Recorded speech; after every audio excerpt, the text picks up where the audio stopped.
Hi, this is Kim, and looks like my cat George wanted to make an appearance in this video. I am talking about my process with OCD, and the aspect that I wanted to talk about today was the stopping the obsessive thoughts that contribute to and feed the disorder. One of the things that I've noticed is that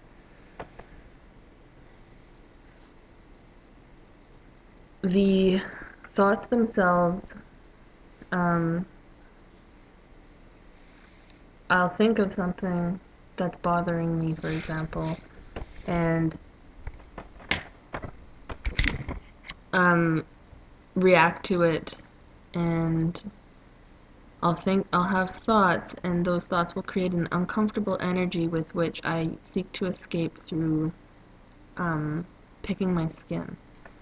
And so, for example, on my drive home from work, I'll think about things during the day that I could have handled better, or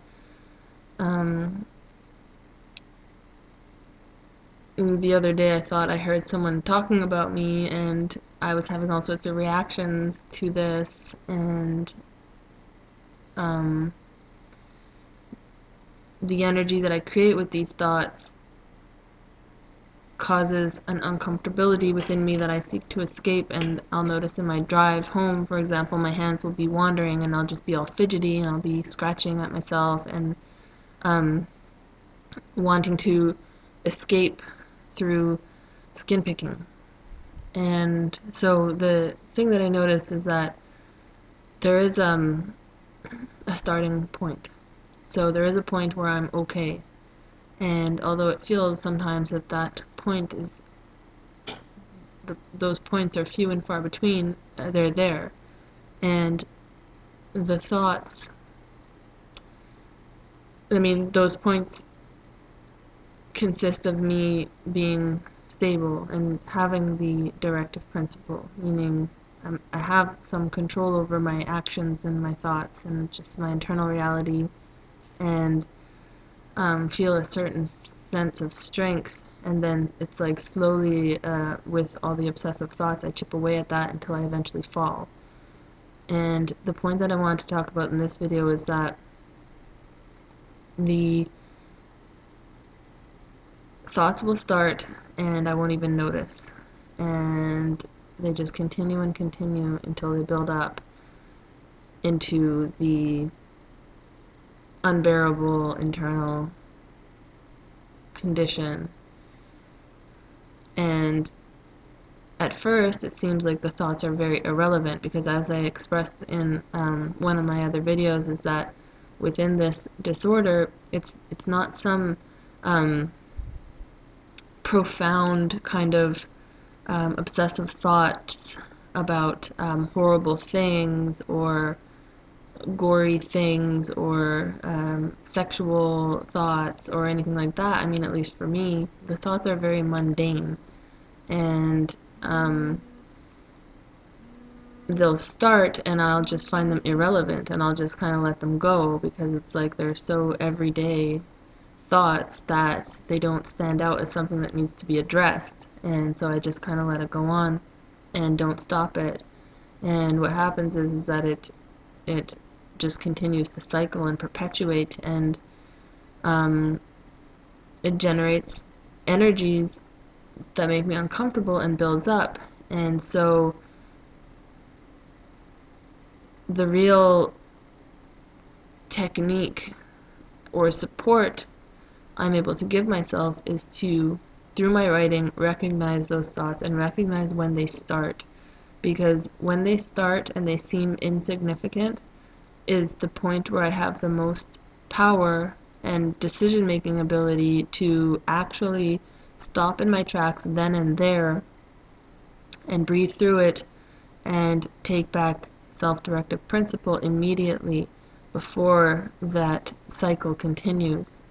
So it's like, you'll start thinking about something, or the physical expression of this is you'll start just like scratching a little bit, but it's really not a big deal. It's just a regular thought or a regular, just feeling my skin and noticing little bumps and not a big deal. But the thing is that when you leave that to grow, it will grow, and it will grow to such a point where it becomes uncontrollable.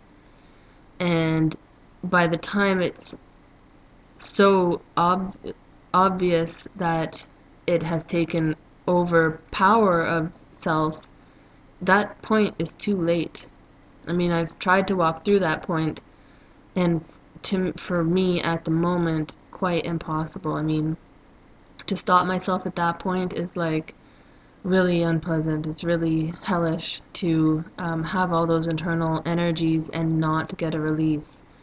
So what I've noticed is that the importance, although that moment seems like it's the most important because that's the moment where I am in this obsessive compulsive possession, so it's like, okay, I have a problem here, this is undeniable. That's the point of too-late-ness, because the energies are there already. I've accepted and allowed myself to go uninhibitedly into the disorder, and I've created and manifested consequences that are greater than me at that point. And so even though that point seems like the point where everything needs to happen, in reality the most important point is the first initial thoughts, the first initial just innocently feeling my skin, and the point when it's not a big deal. That is the point to assert myself and tell myself, just stop right now, because now I am still in control. I have self-directive principle, meaning I am the one at the wheel here, and that's not a point of too-lateness. That is a point of prevention. So as self-support, and what I'd like to share is that the seemingly insignificant moments where the thoughts seem so innocent, and just if you suffer from OCD in any way, when it just kind of starts to happen, for me with skin picking, I'll just start feeling, I'll just see myself just kind of touching my face and like touching my scalp and just running my hands seemingly innocently over my skin, but I'm actually feeling little bumps and feeling little sore spots and creating these ideas and feeding this relationship with my skin where it's like, oh, I just need to pick at it and get these bumps smooth, and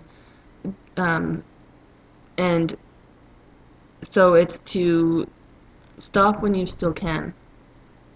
Stop when it still seems like innocent and insignificant, because that's when you have the most power, and that's when you have the most decision-making ability. If you let it continue on, it grows into something that becomes unmanageable and unstoppable, and it becomes something that's now too late. The consequences are already here. It's already been manifested, and now it's just a matter of playing out the entire possession, which is extremely self-destructive and can have extreme consequences for days.